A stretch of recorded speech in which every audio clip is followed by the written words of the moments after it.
Objection raise करने के लिए कि भाई बताओ, हो सकता है सीईटी सेल ने कुछ गलतियां कर दी है क्या।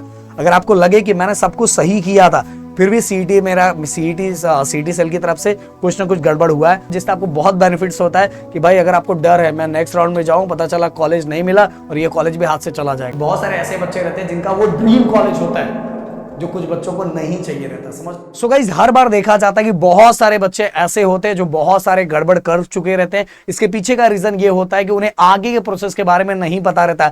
गाइस, आप सभी को पता है कुछ ही दिनों के अंदर हमारा आंसर की रिलीज होने वाला है, उसके आगे के एडमिशन प्रोसेस तक के सभी प्रोसेस क्या होने वाले हैं वो अगर आपको पहले से ही पता रहेगा तो आपकी तैयारी पहले से ही हो जाएगी। एंड गाइस, अगर आप चाहोगे कि डॉक्यूमेंट से रिलेटेड मैं डिटेल में वीडियो बनाऊं तो भाई कमेंट बॉक्स में लिख दो, जिससे मुझे पता चलेगा कि अगर ज्यादा बच्चों की मांग है तो उससे रिलेटेड मैं वीडियो लेके आऊंगा। एंड साथ में गाइस ये चैनल को सब्सक्राइब जरूर करो कि गाइस पिछले कई सालों से कंटिन्यू बच्चों के एडमिशन प्रोसेस में हर वो पार्ट, फीस कैसे कम होता है, क्या क्या प्रोसेस होता है, कैप राउंड में जो ऑप्शन फॉर्म हम भरते हैं तो हमें किन बातों पे ध्यान रखना चाहिए, बेटरमेंट क्या होता है, नॉट फ्रीज पर बेटरमेंट क्या होता है, किन चीजों को लेके बच्चे बहुत ज्यादा गलतियां करते हैं, ईडब्ल्यूएस क्या होता है, ईबीसी क्या होता है, जिन बच्चों के पास कुछ भी नहीं है, मतलब कोई भी डॉक्यूमेंट नहीं है, वो अपना फीस कैसे कम कर सकते हैं, हर वो बातें इस चैनल पे होने वाली है। एंड ऑलरेडी गाइस पिछले कई सालों से हो रहा है, इसीलिए मैं बोलूंगा हर बच्चा ये चैनल को सब्सक्राइब करे, अपना प्यार एंड सपोर्ट दिखाए, जिससे मैं कंटिन्यू डेली आप लोगों के लिए कुछ ना कुछ लाते रहूं एंड हर इंफॉर्मेशन आप लोगों को मिलता रहे।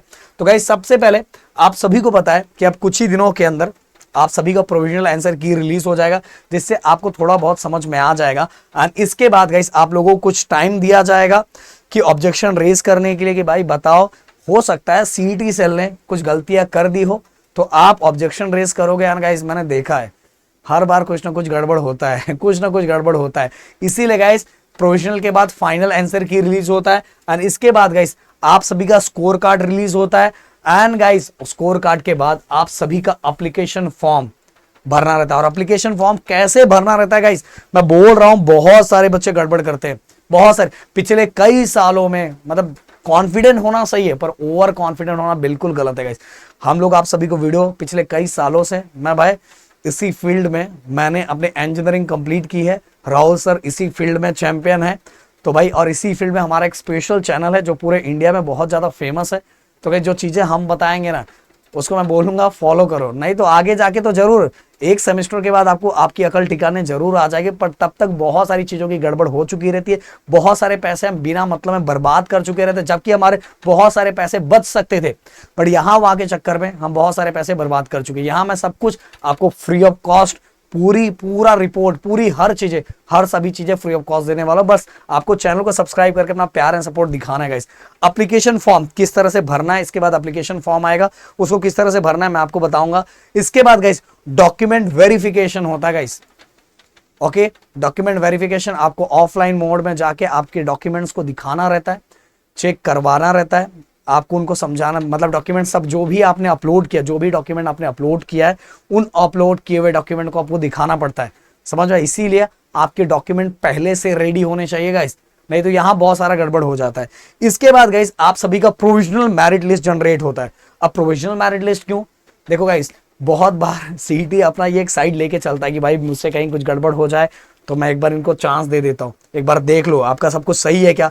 अगर आपको लगे कि मैंने सब कुछ सही किया था फिर भी सीईटी सेल की तरफ से कुछ ना कुछ गड़बड़ हुआ है तो वहां फिर से ऑब्जेक्शन रेज कर सकते हो और वहां उनको बता सकते हो भाई आपका गड़बड़ है।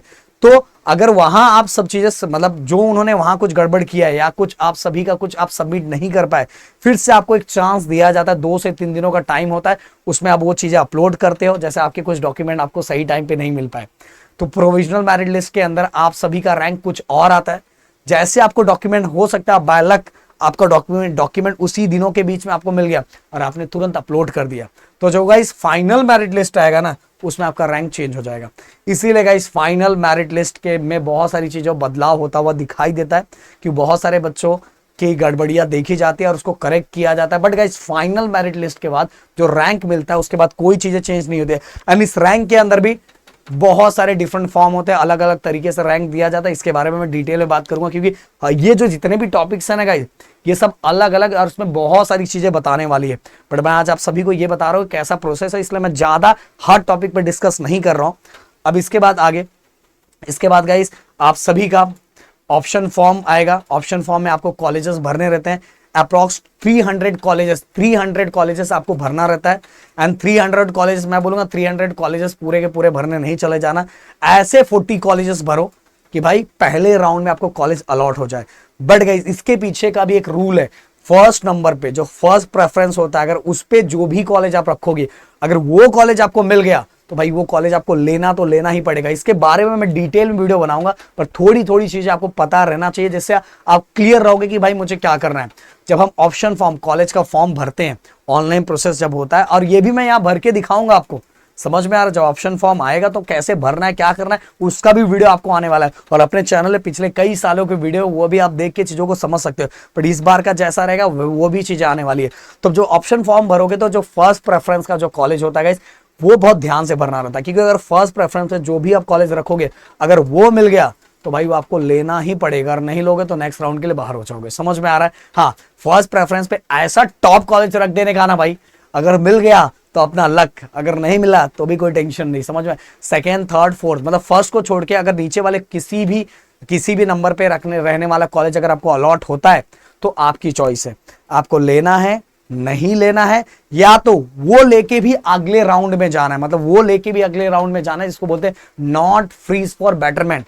नॉट फ्रीज फॉर बेटरमेंट, वो ऑप्शन क्लिक करके अगर आप अगले राउंड में जाते हो, तो अगर अगले राउंड में आपको कॉलेज इनकेस अलॉट नहीं होता, जब ऑप्शन फॉर्म 2 भरते हो अगर उसमें कॉलेज अलॉट नहीं होता, तो ये वाला अपने आप अलॉट हो जाएगा। हमारे टाइम ऐसा नहीं था भाई, बट ये अब आया हुआ, जिससे आपको बहुत बेनिफिट्स होता है कि भाई अगर आपको डर है मैं नेक्स्ट राउंड में जाऊं, पता चला कॉलेज नहीं मिला और ये कॉलेज भी हाथ से चला जाएगा, इससे अच्छा है कि नॉट फ्रीज फॉर बेटरमेंट लेके जाओ, जिससे अगर नेक्स्ट राउंड में अच्छा कॉलेज मिल गया तो भाई ये वाला कॉलेज हट जाएगा। पर अगर नेक्स्ट राउंड में कॉलेज नहीं मिला तो ये कॉलेज रहेगा ही, और फिर से आप थर्ड राउंड में भी जा सकते हो। जनरली बीच में एक बार 2 ही राउंड रखा गया था, बट अब मुझे जहां तक लग रहा है 3 राउंड तो हो गए, और इसके बाद भी राउंड्स होते हैं गाइस, बट वो राउंड के बारे में आगे बताऊंगा। मेनली मैं बोलूंगा पहला राउंड बहुत अच्छी तरीके से फोकस करना, और वो सभी चीजें मैं बताऊंगा, कैसे कॉलेज सेलेक्ट करना है, किन किन बातों पर फोकस करना है, क्या क्या देखना है, सब चीजें वीडियोस आएगा, इसलिए चैनल को सब्सक्राइब करके रखो गाइस।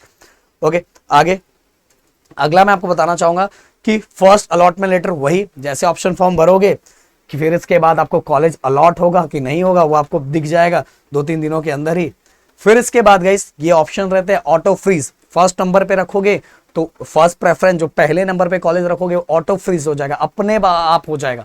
ओके, उसको आपको 1000 रुपीज ऑनलाइन मोड में करके सीट को एक्सेप्ट करना ही पड़ेगा। एंड कुछ 2 दिन का 3 दिन का टाइम रहता है, ऑफलाइन मोड में जाके कॉलेज विजिट करके एडमिशन लेना ही पड़ेगा, नहीं तो नेक्स्ट राउंड के लिए बाहर हो जाओगे। फ्रीज का मतलब होता है कि फर्स्ट ऑप्शन को छोड़ के इसके नीचे के कोई भी ऑप्शन का अगर कॉलेज अलॉट हुआ तो गाइस वो आपके हाथ में रहता है, आप सीट को एक्सेप्ट कर सकते हो। अगर आपने सीट को एक्सेप्ट कर लिया 1000 देके, तो गाइस आपको ऑफलाइन मोड में विजिट करके कॉलेज को क्या करना पड़ेगा, अपने डॉक्यूमेंट को सबमिट कर कॉलेज को डन करना पड़ेगा।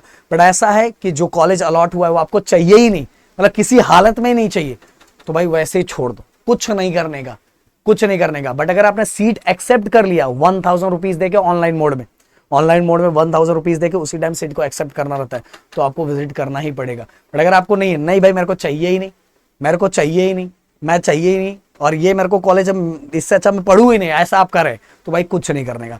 बट अगर आपका ऐसा है कि नहीं सर मेरे को डर है, अगर नेक्स्ट राउंड में गया कॉलेज नहीं मिला तो मेरी बैंड बच जाएगी, तो not fees for betterment option select करो, उसमें 1000 रुपीज पे करो, एंड आपको कॉलेज विजिट करने की जरूरत नहीं, क्योंकि आप नेक्स्ट राउंड में चले जाओगे। तो नेक्स्ट राउंड में जो ऑप्शन फॉर्म आएगा उसको भरो, अगर वहां फिर से 1000 भरने की जरूरत नहीं, आपने एक बार भरा है, अगर वहां नया कॉलेज अलॉट हो जाता है तो भाई डायरेक्ट जाके एडमिशन ले लेगा। पर अगर वहां कॉलेज अलॉट नहीं होता तो आपको ये वाला कॉलेज अपने आप मिल जाएगा। फिर उसके आगे का भी राउंड है, थर्ड राउंड, वहां भी अगर आप जाना चाहते हो तो आप भी डायरेक्ट जा सकते हो, बट वहां नॉट फ्रीज फॉर बेटरमेंट। और ये तीनों के बारे में डिटेल में वीडियो बनाने वाला हूं मैं। अब देखो इस फिर से नेक्स्ट राउंड के लिए ऑप्शन फॉर्म आएगा, फिर इसके बाद ऐसा ही थर्ड राउंड के लिए ऑप्शन फॉर्म आएगा, इंस्टीट्यूट राउंड होता है, स्पॉट राउंड होता है, ये सभी चीजें होती है। बट मेनली मैं बोलूंगा आपको तीनों राउंड पे फोकस करना है। और मैं बोल रहा हूँ बहुत सारे बच्चे ऐसे भी रहते हैं टैलेंटेड नहीं, जो हमारी बातों को बहुत ध्यान से सुनते हैं। थर्ड राउंड में ऐसे बहुत सारे बच्चे जिनको फर्स्ट और सेकंड राउंड में अच्छा कॉलेज अलॉट नहीं होता, पर थर्ड राउंड में जाके बहुत बेस्ट कॉलेज अलॉट हो जाता है। उसके पीछे का भी बहुत सारे रीजन है, क्योंकि थर्ड राउंड में बहुत सारे सीट्स खाली हो जाते हैं। ऐसे भी बहुत सारे बच्चे होते हैं जिन्होंने फर्स्ट राउंड में सीट अलॉट हुआ है, सीट मिला है, पर उनको कॉलेज चाहिए ही नहीं, वो सेकंड राउंड में जाते हैं। तो जो उनको अलॉट हुआ रहता है, वो जो उनको सेकंड राउंड में जो सीट मिल चुका, नया सीट मिलता है, तो पहला वाला सीट वो छोड़ देते हैं। और कुछ ऐसे बच्चे रहते हैं कि उनको वो वाला कॉलेज चाहिए रहता है जो जिस बच्चे को मिला था उसको वो नहीं चाहिए रहता। पर बहुत सारे ऐसे बच्चे रहते हैं जिनका वो ड्रीम कॉलेज होता है जो कुछ बच्चों को नहीं चाहिए रहता। समझ में आ रहा है? तो भाई ऐसे बहुत सारी चीजें जिसके बारे में डिटेल में एक एक पार्ट बताने वाला हूं। अभी तो मैंने प्रोसेस बताया कैसे कैसे आगे बढ़ना है। आप मुझे बोलो कि सर हर एक पार्ट के बारे में डिटेल में चीजें बताओ, तो मैं उसके बारे में डिटेल में चीजें लाऊंगा, क्योंकि हर एक पार्ट अगर मैं बताने जाऊंगा ना तो कम से 7 से 8 घंटे का वीडियो बन जाएगा, क्योंकि बहुत सारी चीजें है। तो मिलते हैं नेक्स्ट वीडियो में। Thank you so much guys. जय हिंद एंड जय महाराष्ट्र दोस्तों।